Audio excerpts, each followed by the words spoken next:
Minha irmã Viviana, que o nosso bom Deus te abençoe, junto com as crianças lá. Que o Senhor fale com elas. Irmãos, vamos continuar a nossa adoração agora através da palavra, da exposição da palavra de Deus. E eu queria pedir, vocês que estão com suas Bíblias, por favor, abrindo o Evangelho segundo Lucas, capítulo 2. O Evangelho segundo Lucas, capítulo 2. Quem está sem Bíblia, né? O texto também está aqui no folhetinho. O texto que vai ser exposto nesta noite. E hoje, nessa noite, nós temos como tema da mensagem: nos foi enviado um Salvador. Irmãos, acabamos de ver no livro de Atos, hoje concluímos, depois de 5 meses e meio, o primeiro culto que nós realizamos aqui no dia 13 de outubro, nós começamos a exposição do livro de Atos. Então nós ficamos 5 meses e meio se deliciando nesse livro. E o livro de Atos também nos fala a respeito do culto. O livro de Atos nos diz que os discípulos se reuniam e era culto e instrução. O que nós fizemos aqui? Nós oramos, nós cantamos a palavra de Deus, nós adoramos, nós celebramos com louvor ao Deus que já venceu, ao Deus Todo-Poderoso. E agora, nesse momento, que é o momento da exposição da palavra, é um momento de instrução de Deus para a igreja. E nós somos a igreja. A instrução, ela vem para mim e ela vem para cada um de nós que estamos aqui. Então, que nós estejamos atentos para poder ouvir o que o Senhor, através do seu Santo Espírito, diz à igreja nessa noite. Vocês estão comigo lá? Livro Evangelho de Lucas, capítulo 2. Nós vamos ler do versículo 11 ao versículo 14. E a palavra de Deus nos diz assim: havia naquela mesma região pastores que vinham nos campos e guardavam os seus rebanhos durante as vigílias da noite. E um anjo do Senhor desceu aonde eles estavam, e a glória do Senhor brilhou ao redor deles e ficaram tomados de grande temor. O anjo, porém, lhes disse: não tenham medo. Estou aqui para lhes trazer boa nova de grande alegria, que será para todo o povo. É que hoje, na cidade de Davi, lhes nasceu o Salvador, que é Cristo o Senhor. E isto servirá a vocês de sinal. Vocês encontrarão uma criança envolta em faixas e deitada em manjedoura. E de repente apareceu com um anjo uma multidão do exército celestial, louvando a Deus e dizendo: glória a Deus nas maiores alturas, e paz na terra entre os homens a quem Ele quer bem. Podemos orar mais uma vez, irmãos? Querido Deus e Pai, essa é a Tua palavra. Palavra que é viva, que é eficaz, que é poderosa para poder salvar, para poder santificar. E nós estamos aqui diante do Senhor te pedindo: abra o nosso entendimento, Senhor. Que o Senhor nos santifique, nos salve e nos dê compreensão da Tua palavra, que após uma compreensão nós possamos adorar o Senhor te obedecendo, seguindo a Tua vontade, seguindo tudo que o Senhor designou aqui para a gente através da Tua palavra. Senhor, essa é a nossa oração para Ti, no nome poderoso de Jesus Cristo. Amém, irmãos? Amém. Seguimos. O tema da mensagem é: nos foi enviado um Salvador. Tem um livro que eu, inclusive, queria recomendar para vocês, chamado Reforma Espiritual. Um livro que tem como autor D.A. Carlson. E eu queria ler um parágrafo para vocês desse livro, para a gente poder começar a introdução do que nós vamos continuar conversando aqui.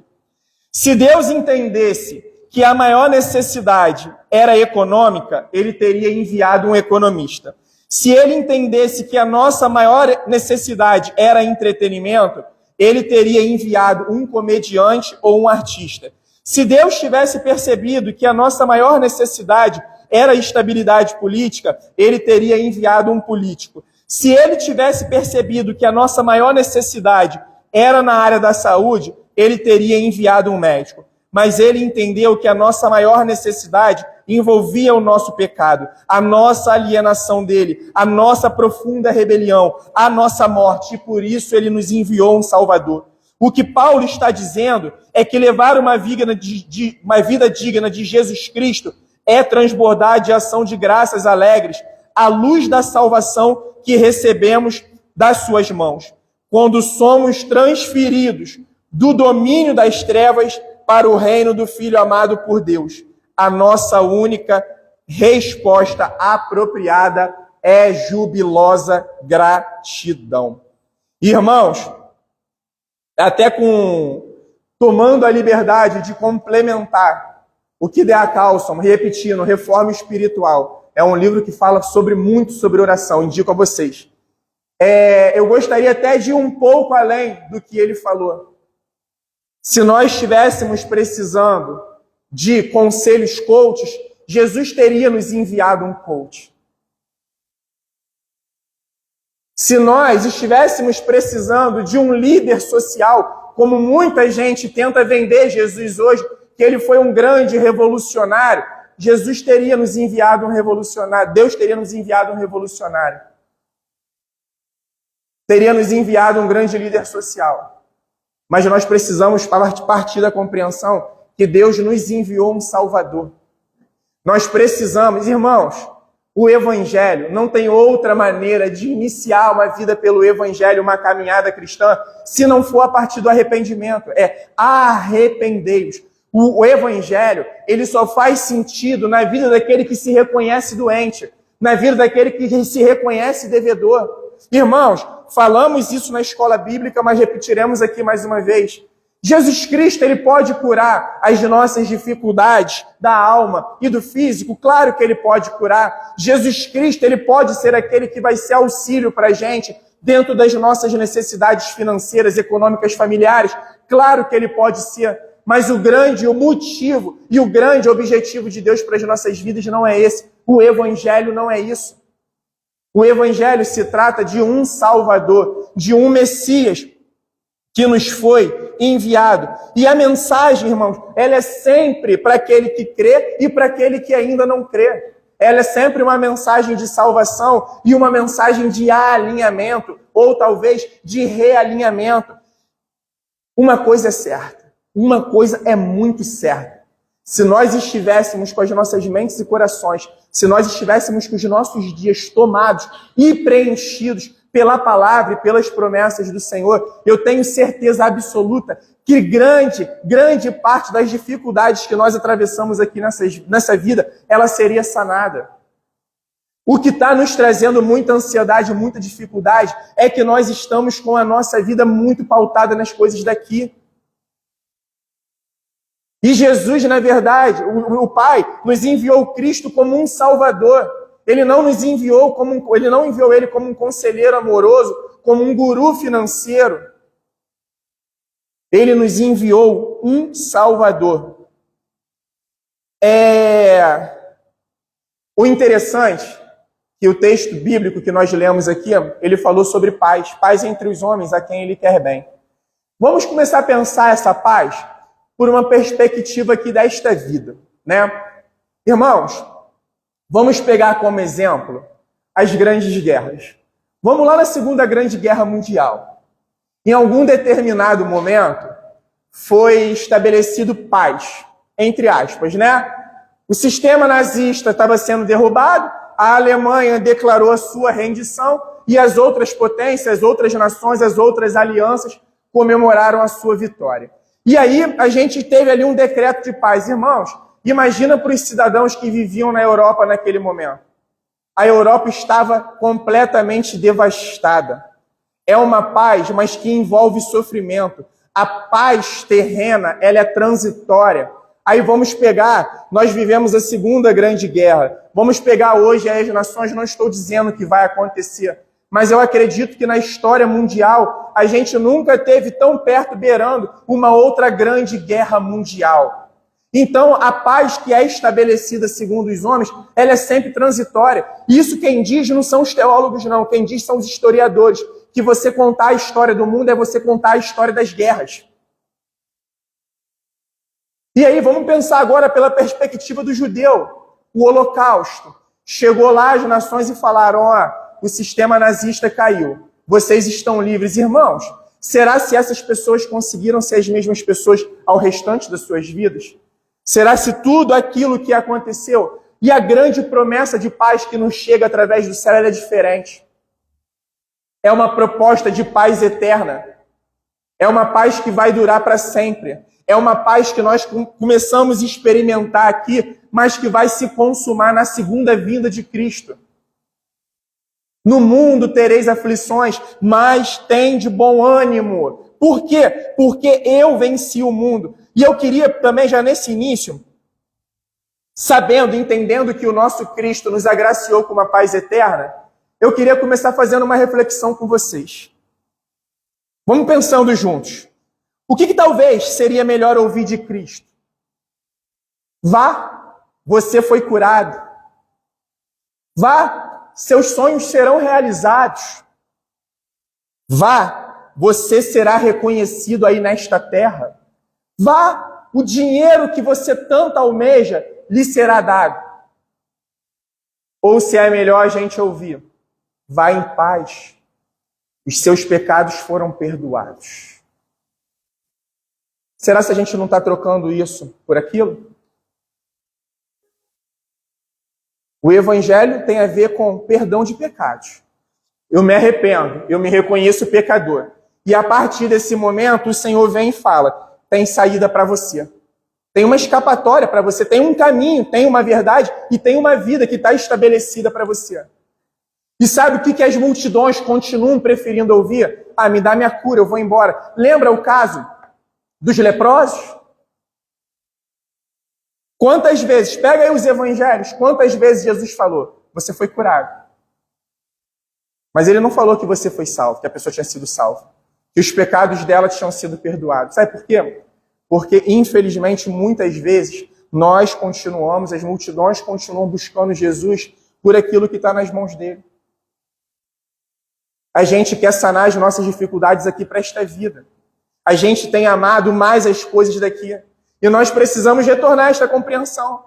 Que nos foi enviado um Salvador. Não nos foi enviado um economista, não nos foi enviado um médico, não nos foi enviado um político, não nos foi enviado um líder social. Nos foi enviado um Salvador. Nos foi enviado um Messias. Nos foi enviado um Cristo. E sabe o que acontece muito com a gente? O nosso Deus, ele está em constante missão aqui na Terra. O nosso Deus, ele continua todos os dias atraindo homens e mulheres até ele, para que eles possam ouvir do Evangelho e, a partir da fé no Evangelho de Cristo, eles terem seus pecados perdoados. Eles serem selados com o Espírito Santo de Deus. Eles entrarem, fazer parte da nação santa. E muitas vezes, nós estamos perdidos dentro dessa missão. A causa do Evangelho talvez já não é nem mais secundária. A causa do Evangelho, ela já é terciária nas nossas vidas.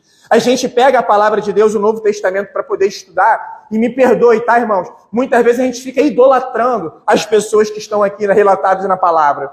Ai, como que ele era. Meu Deus, olha como que o apóstolo Paulo era. Ai, olha como que os discípulos eram dedicados ao Senhor. Ai, olha como que a igreja primitiva é. Olha como é que os pais da igreja eram. Irmãos, essa continua sendo a vontade de Deus para a gente. Em nenhum momento Deus nos deu a liberdade para o Evangelho se tornar a segunda causa das nossas vidas. A grande diferença é que nós precisamos compreender que nós fomos transportados, nós fomos retirados de um reino e colocados em outro reino. E esse reino de Deus, ele está em constante missão. E qual é a boa, perfeita, agradável vontade de Deus, irmãos? É buscar homens e mulheres, é buscar aqueles que estão doentes e atrair, trazer para Ele. E a partir do Evangelho os salvar. E muitas vezes nós estamos perdidos, por quê? Porque nós não estamos conhecendo a missão do nosso Deus, nós não estamos conhecendo a missão do nosso Pai. Está tudo tomando lugar na nossa mente, está tudo tomando lugar no nosso coração. E outra pergunta que fica para a gente aqui, com quem nós hoje mais nos parecemos? Com nós mesmos? Com os nossos cônjuges? Nós estamos mais parecidos com os nossos negócios? Com os nossos líderes aqui na Terra? Com os famosos de internet? Ou nós estamos mais parecidos com o nosso Cristo? Porque se nós estivermos mais parecidos com o nosso Cristo, irmãos, ele disse que o seguinte, a minha comida e a minha bebida é fazer a vontade do meu Pai.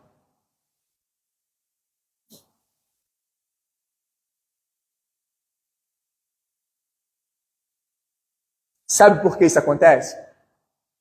A explicação está lá em Gênesis 3.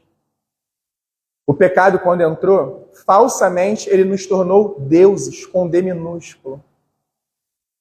Quando o pecado entrou na humanidade, todos os homens quiseram se tornar Deus. Todos os homens começaram a rejeitar a vontade de Deus, não. Eu vou criar minha própria vontade. Eu vou viver de acordo com a minha maneira, eu vou criar minhas próprias regras. Por quê? Porque eu sou Deus. Essa foi a mentira da serpente. Essa foi a mentira do diabo para a humanidade e que ele continua perpetuando até hoje. Olha só, Deus não quer que vocês comam daquele fruto que ele proibiu, é porque vocês se tornarão semelhantes a ele. É porque vocês se tornarão conhecedores do bem e do mal, como Deus. Vocês serão igual a Deus. Vocês serão Deus. Pô, vocês vão ficar trancafiados nesse Éden aí? Pô, tem um mundão lá fora. O mundo não se resume ao Éden, não. Tem um mundão lá fora. Vai curtir tua vida.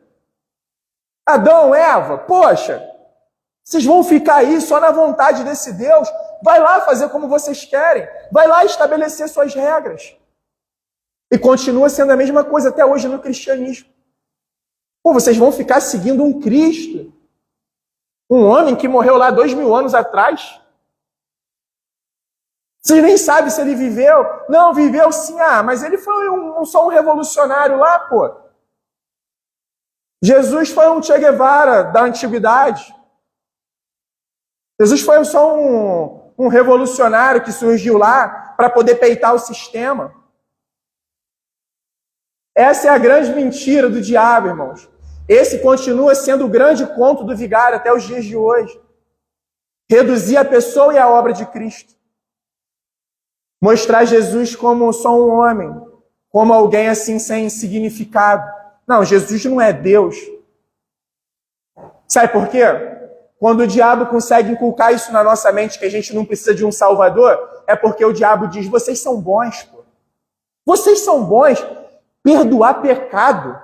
Pô, você é um cara que erra, como está todo mundo errando. Está todo mundo tentando fazer o correto. Você não é isso, não. É aqueles crentes chatos que fica dizendo que você é ruim, que você é mau, que você é depravado, que você precisa de um salvador.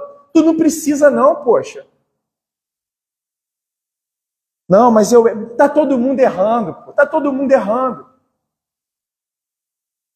Não somos nós, muitas vezes, quando queremos normalizar o nosso pecado, a gente olha para o lado, fulano está fazendo a mesma coisa, deixa eu ficar aqui tranquilo. Sou só mais um que estou fazendo isso. Sou só mais um errado no meio de tantos errados. E aí, irmãos, a partir disso que o pecado nos torna falsamente deuses, se torna uma dificuldade para nós nos reconhecermos pecadores. Se torna uma dificuldade nós reconhecermos que nós realmente somos essencialmente, por causa do pecado do Éden, que nós somos depravados, que nós somos maus. O pastoreio permite isso, irmãos, e acredito que vocês também se deparem com isso.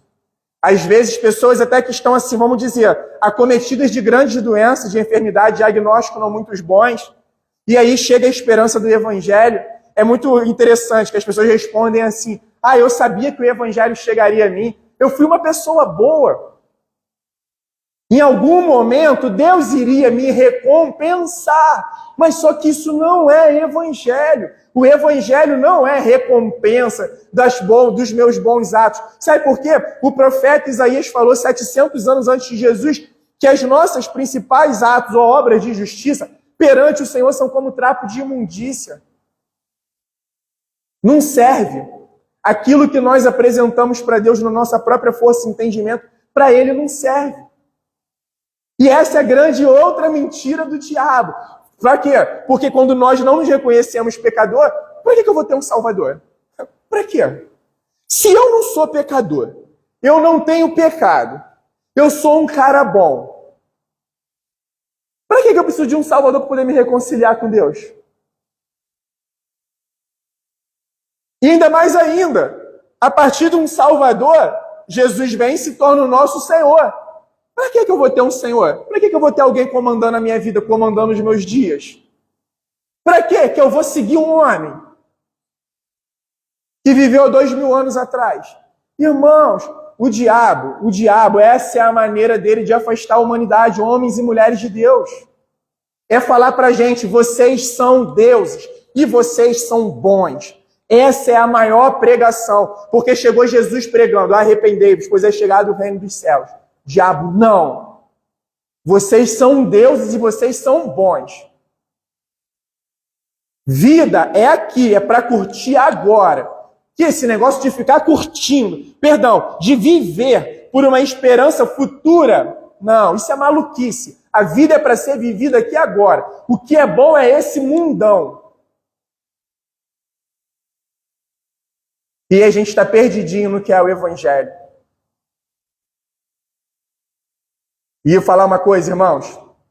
O outro Senhor cobra muito caro da gente. Ele arranca a nossa saúde, ele arranca a nossa sanidade mental, ele não permite, como está lá no profeta, agora não lembro se é Oséias, que nós recebemos o nosso salário e é como se a nossa bolsa tivesse furada. Sabe por quê? A gente não consegue usufruir do fruto do nosso suor. E o Senhor explica que isso vem como uma intervenção dele, como um juízo dele na vida dos homens, na vida de homens e mulheres, na vida da humanidade. Nós estamos tomados de tudo. De tudo. Sabe por quê?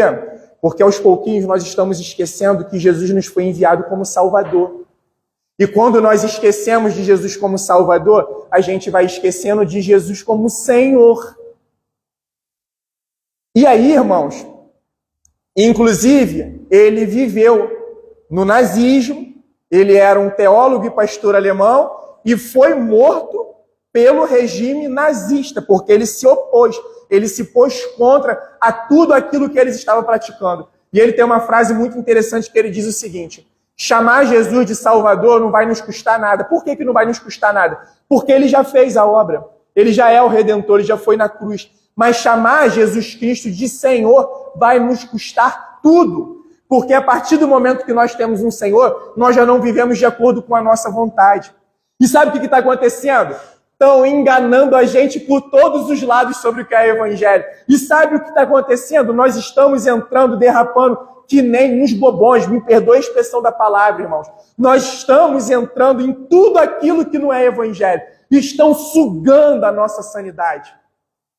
Está difícil, está triste na nossa nação olhar a quantidade de escândalos envolvendo liderança, envolvendo os eventos gospels, envolvendo uma diversidade de eventos cristãos que estão aí organizados, tudo para poder tomar dinheiro do povo, tudo para poder cegar o povo. E não tem nada a ver com o Evangelho de Jesus Cristo. E sabe quem deixa o coração dos homens endurecidos? Cego. O próprio Senhor. É isso que tu quer? Vou te deixar ali durante um tempo. E nós precisamos compreender, irmãos, em qual evangelho que nós vamos acreditar. Porque, segundo a Bíblia, o evangelho é o poder de Deus para a salvação de todo aquele que nele crê.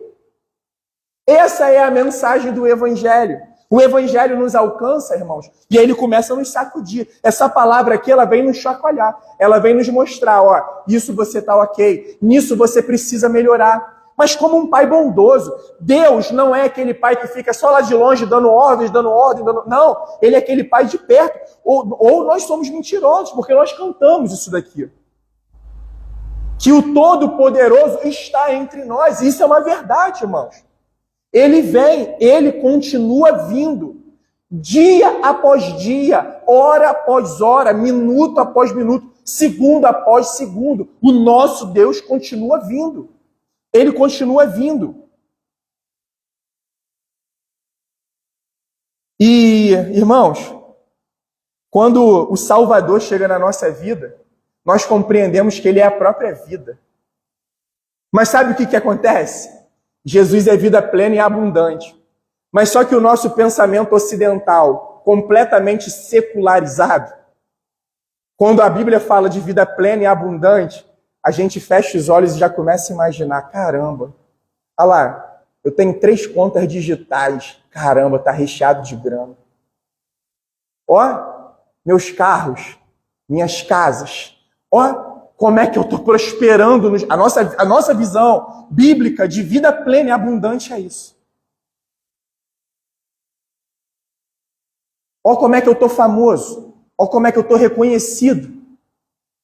Vida plena e abundante, irmãos, é desfrutar de uma vida com Deus, que é a fonte de vida, que é a própria vida. Vida plena e abundante é estar reconciliado com o Criador, com o Deus Todo-Poderoso. É ter essa convicção de que nós estamos salvos, guardados, selados para aquele grande dia. E esse selo, que é o penhor do Espírito Santo, vai funcionar naquele grande dia. Chegou, selado, entra. Vem, pode vir, bendito de meu Pai. Pode vir, bendito de meu Pai. Pode, entra, vem para bodas do Cordeiro. Isso que é vida plena e abundante.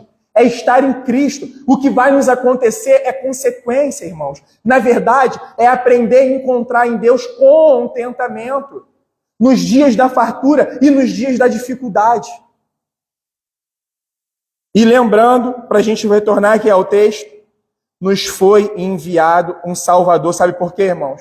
Porque nós estávamos mortos nos nossos delitos e pecados, praticando obras mortas, desprovidos de vida.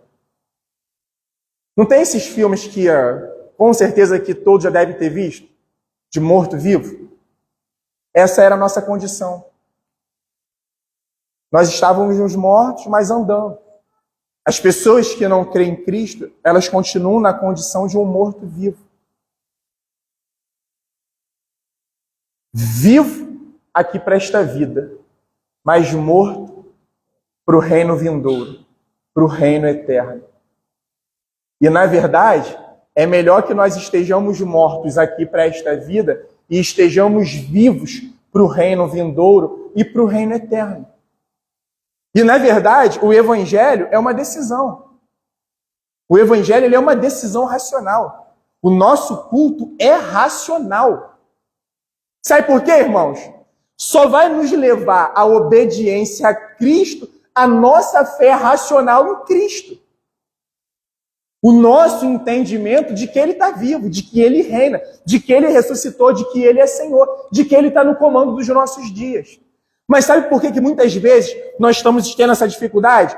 É porque nós estamos afastados do Senhor. Os nossos dias nós estamos afastados. Nós estamos achando que estamos tendo vida com o Senhor. Por quê? Porque nós nos tornamos deuses. Porque nós estamos, inclusive, caminhando como discípulos de Cristo, não nos termos de Cristo, nos nossos termos. Eu criei a minha cartilha de evangelho. E é tipo assim, Jesus, já se dê por satisfeito porque eu estou te seguindo. Agora quer que eu siga tuas regras também? Aí já é demais. Eu criei as minhas regras, Jesus. Vamos retornar ao texto, por favor?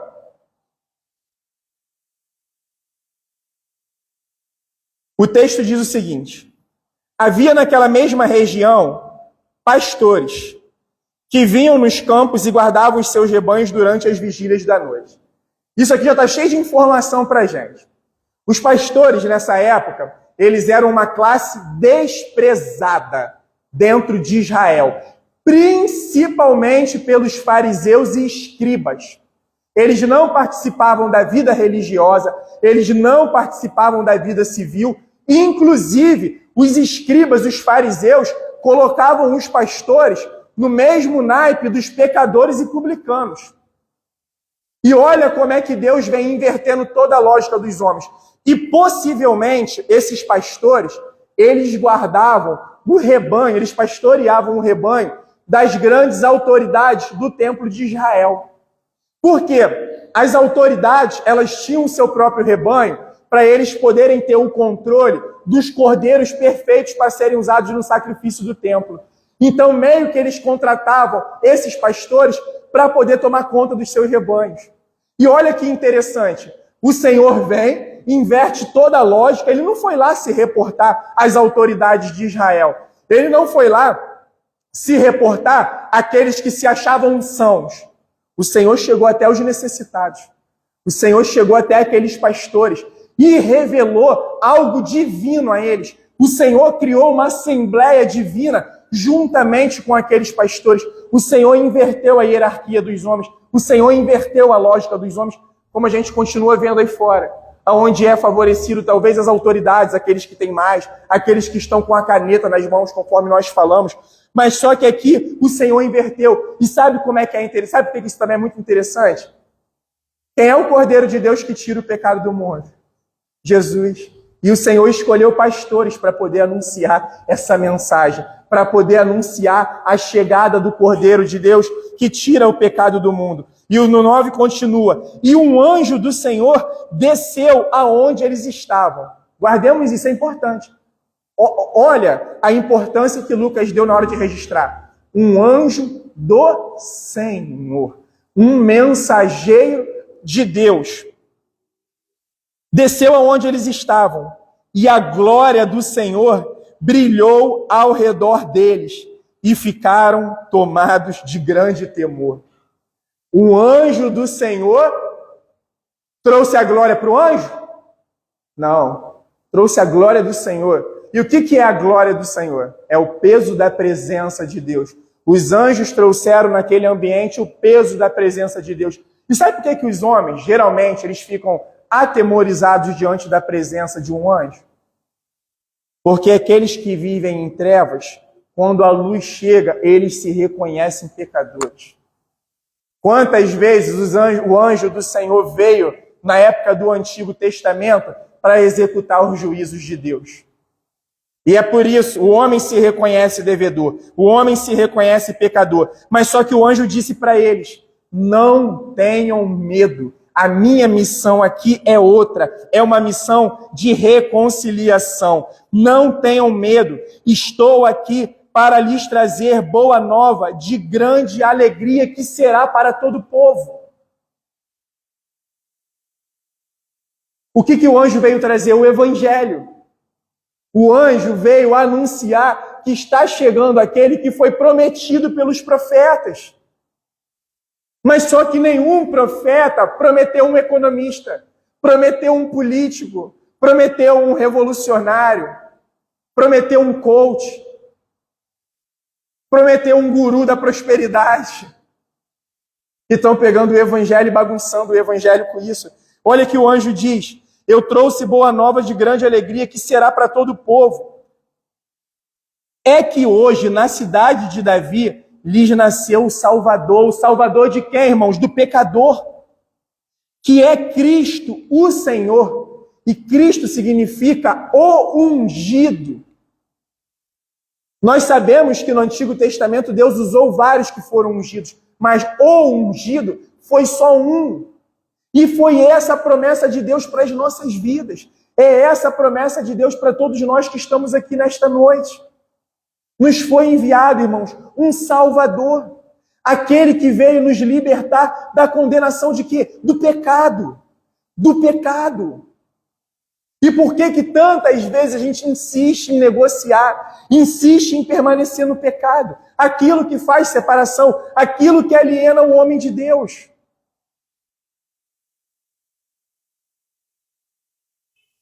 E o texto continua: e isto servirá a vocês de sinal.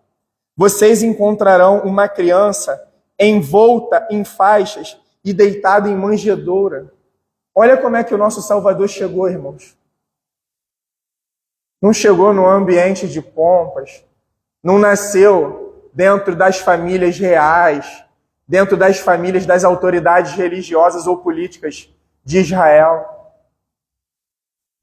O Senhor nasceu entre o povo. Sabe por quê? É Emanuel, é Deus conosco. O Senhor inverte toda a ordem.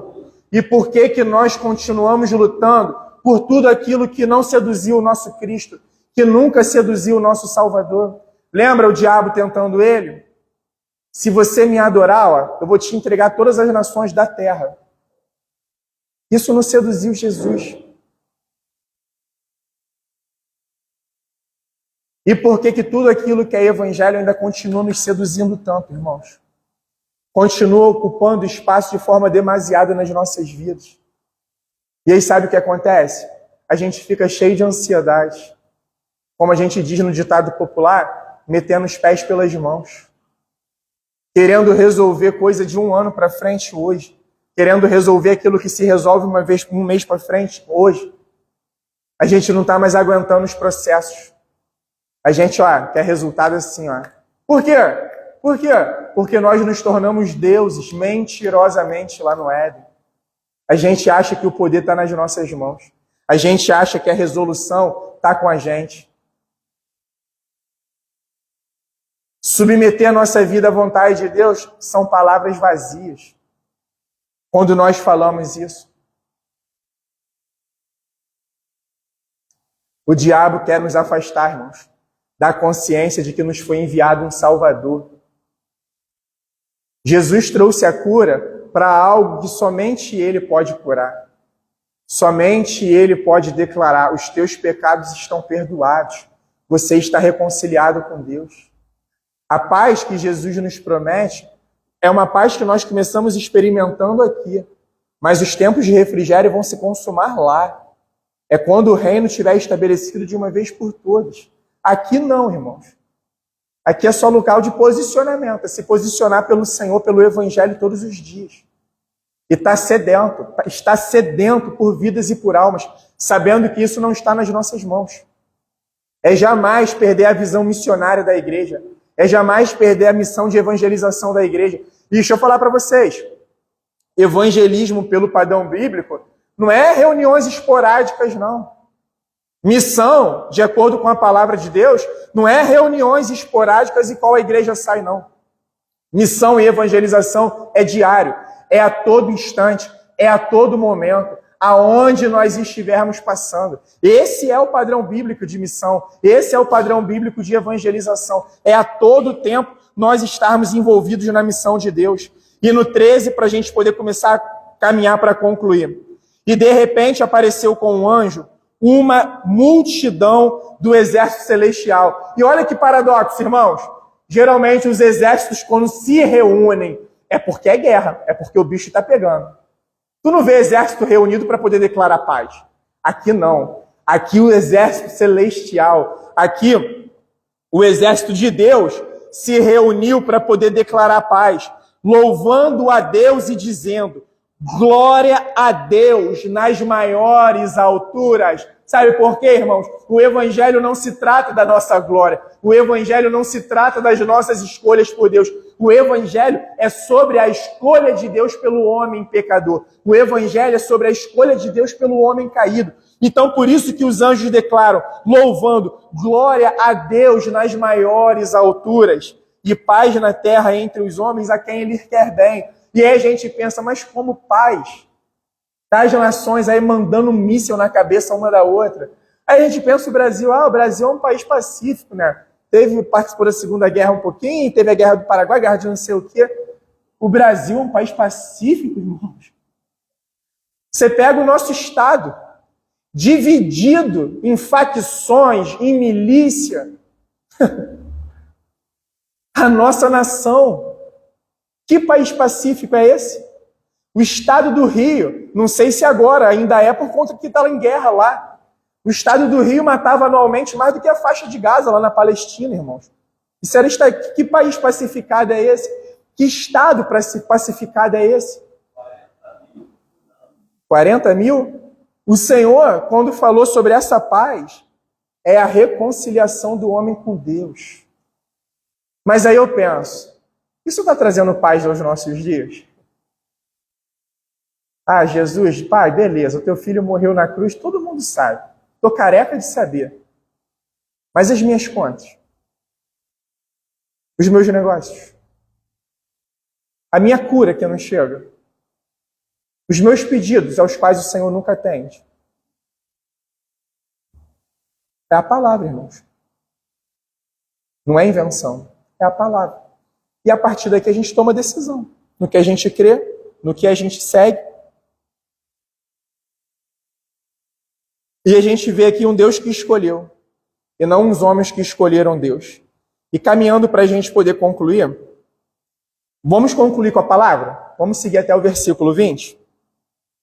Quando os anjos se afastaram deles e voltaram para o céu, os pastores disseram uns aos outros: vamos até Belém e vejamos os acontecimentos que o Senhor nos deu a conhecer. E foram depressa, não perderam tempo. E encontraram Maria e José e a criança deitada na manjedoura. E vendo isso, vendo, divulgaram o que lhes tinha sido dito a respeito deste menino, tiveram um encontro com Cristo. Todos os que ouviram se admiraram das coisas relatadas pelos pastores. Maria, porém, guardava todas estas palavras, meditando-as no coração. Esse era o grande tesouro de Maria, a palavra se cumprindo. E os pastores voltaram, glorificando e louvando a Deus por tudo o que tinham ouvido e visto, como lhes tinha sido anunciado. Irmãos, nós sabemos que o Evangelho se trata de Cristo, amém? De um Cristo que viveu, morreu e ressuscitou e foi assunto aos céus para o nosso benefício, amém? Amém? E aí eu queria me perguntar juntamente a vocês. Nós estamos glorificando e louvando a Deus pelo Evangelho? Nos nossos dias? Ou outra coisa tem tomado lugar do nosso louvor e da nossa adoração? A gente tem conseguido glorificar e louvar ao Senhor? Motivo nós temos. Isso diz muito sobre em que e no que nós estamos depositando a nossa confiança.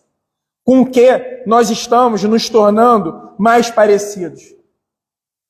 O mesmo motivo que levou esses pastores a glorificar e louvar a Deus é o mesmo motivo que nós temos para poder glorificar e louvar a Deus. É o mesmo motivo que nós estamos aqui reunidos em mais uma noite de domingo. Glorificar e louvar o nome do Senhor. Sabe? E nós precisamos trazer essa compreensão. Irmãos, falar uma coisa para vocês. Tempos difíceis e desafiadores para poder pastorear e para poder lidar com o ensino cristão. Sabe por quê? A internet está com uma enxurrada de caminhos. A internet está com uma enxurrada de verdade. A internet está com uma enxurrada de vidas. Mas aqui só tem um caminho, uma verdade e uma vida. A maneira ao qual nós nos relacionamos com a palavra do Senhor vai dizer muito da maneira que nós estamos nos relacionando com o Senhor. O quanto que nós estamos nos parecendo com o Senhor. E Jesus Cristo, repetindo, nos foi enviado como Salvador, irmãos. Jesus Cristo não foi nos enviado para poder resolver outras questões da nossa vida, por mais que Ele possa nos ajudar e nos auxiliar, se essa for a vontade de Deus. Mas tem coisas que somos nós mesmos que precisamos nos posicionar, escolher e tomar uma decisão. E escolher, irmão, seguir Jesus é uma decisão diária, é uma decisão de todo dia. Se crucificar é um chamado diário, é um chamado de todo dia. Isso é o Evangelho, irmãos. Isso é o Evangelho. É o poder de Deus para nos salvar. E a partir dessa salvação, é aquele que vai dizer como nós vivemos as nossas vidas. É aquele que vai conduzir os nossos dias. É aquele que vai orientar os nossos dias. Isso é o Evangelho de Jesus Cristo. Essa é a proposta de Deus para a igreja. Essa é a proposta de Deus para aqueles que Ele escolheu, para aqueles que Ele elegeu, para aqueles que Ele salvou. Caminhar conforme Ele caminhou aqui nesta terra.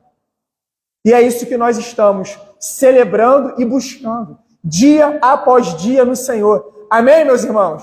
Amém? Nos foi enviado um Salvador.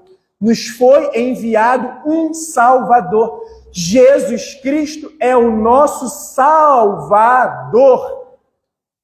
É o ungido de Deus que veio nos salvar. Nos salvar. De quê? Dos nossos pecados. O Evangelho só funciona na vida de um pecador arrependido. Aquele que não está arrependido, ele começa a negociar com o Evangelho. Aquele que se acha bom, que se acha merecedor, não compreendeu que é somente pela graça, que é somente pela fé em Cristo Jesus, que é somente para a glória de Deus nas maiores alturas. O Evangelho é isso, irmãos. Nada além disso. Amém? Você pode se pôr de pé no seu lugar nesse momento, por favor? E nesse momento,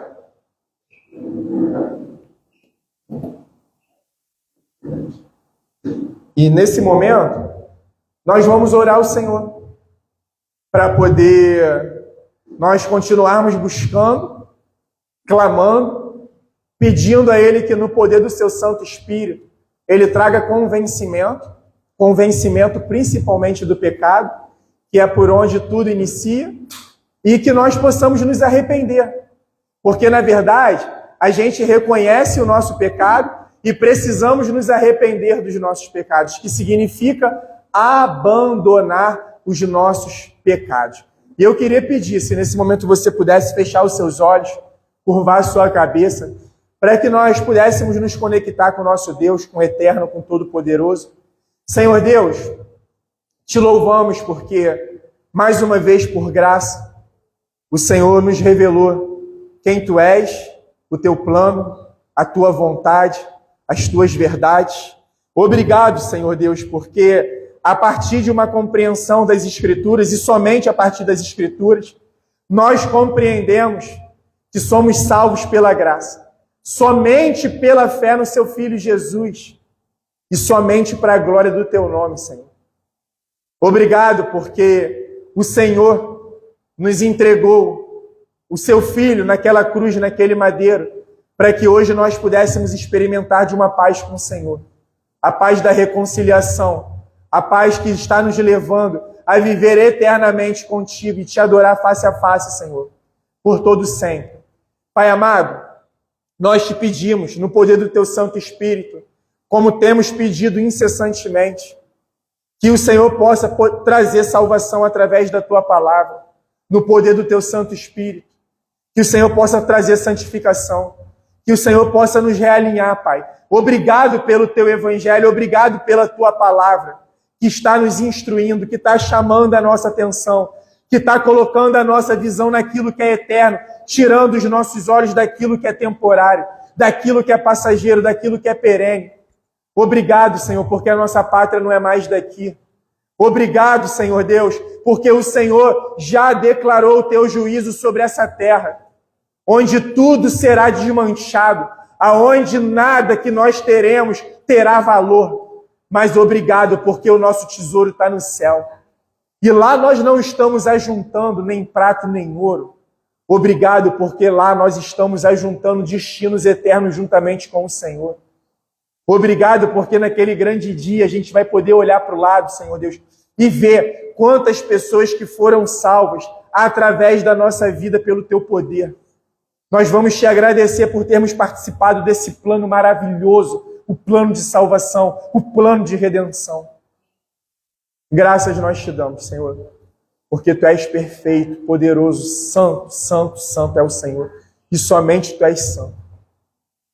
Nos ajude, Pai, que o Senhor já possa preparar tudo para o próximo domingo, que o Senhor já possa preparar tudo para a próxima reunião de oração, e consagramos, Pai, tudo aquilo que temos sonhado aqui nesta casa ao Senhor, que seja tudo conforme a Tua vontade e o Teu querer. Assim oramos em nome de Jesus. Amém. Irmãos, 2 minutinhos, prometo. O relatório financeiro está contigo não, né? Está com o Roger. Eu quero pedir perdão a vocês, porque nós combinamos que o relatório financeiro